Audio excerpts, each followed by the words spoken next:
Assalamualaikum warahmatullahi wabarakatuh. Perkenalkan, nama saya Gita Nur Amelia. Saya dari kelas 12 TKJ 1. Di sini saya akan memenuhi tugas matematika untuk mengisi nilai keterampilan saya. Di sini saya akan sedikit menjelaskan materi tentang pernyataan majemuk. Pernyataan majemuk.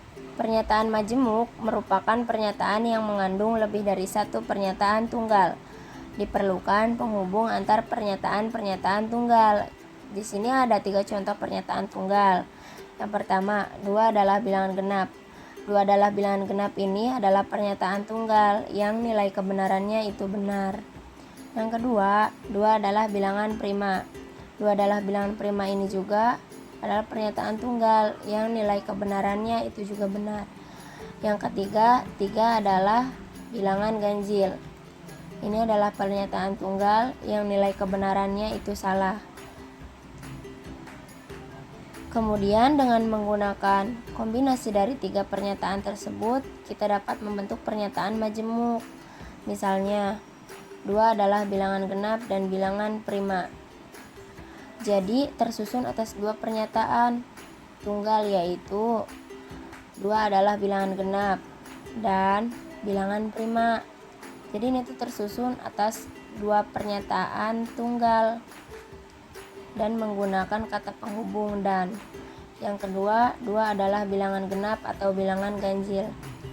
Ini juga menggunakan pernyataan tunggal, 2 pernyataan tunggal dan menggunakan kata penghubung atau, sehingga bisa menjadikan pernyataan majemuk. Jadi itu adalah konsep dasar dari pernyataan majemuk. Nah, jenis pernyataan majemuk itu ada 4. Yang pertama ada konjungsi, disjungsi, implikasi, biimplikasi. Yang pertama itu ada konjungsi. Konjungsi adalah pernyataan majemuk dengan penghubung dan. Nah, dinotasikan itu dengan bentuknya seperti ini ya, kayak N atau kayak segitiga. Yang kedua ada disjungsi. Disjungsi adalah pernyataan majemuk dengan penghubung atau ya, dan dinotasikan dengan titik-titik. Ini tuh kayak pi gitu, pi. Nah, nanti di sininya tuh pernyataan majemuk lagi. Bukan, pernyataan tunggal, sehingga bisa menjadikan pernyataan majemuk. Yang ketiga ada implikasi. Implikasi adalah pernyataan majemuk dengan kata penghubung jika, maka, dan dinotasikan dengan seperti ini, kayak tanda panah gitu. Yang keempat ada biimplikasi. Biimplikasi itu pernyataan majemuk dengan kata penghubung jika dan hanya jika, dan dinotasikan itu ini seperti ini, tanda panah ya, seperti tanda panah tapi ada 2 gitu. Nah, di sini saya akan memberikan contoh. Yang pertama itu adalah contoh konjungsi. Konjungsi adalah salah satu pernyataan yang menghubungkan antar satu pernyataan dengan pernyataan lain, yaitu dengan kata dan. Tadi bentuknya kayak gini, dinotasikan ya. P1-nya Gita pergi ke sekolah, P2-nya Gita membawa buku. Maka keduanya bisa disimpulkan itu dengan kan menggunakan kata konjungsi ya, dan. Gita pergi ke sekolah dan membawa buku. Nah, di sini bisa dilihatkan atau bisa disatukan dengan P1 dan P2 sama dengan pernyataan majemuknya Gita pergi ke sekolah dan membawa buku.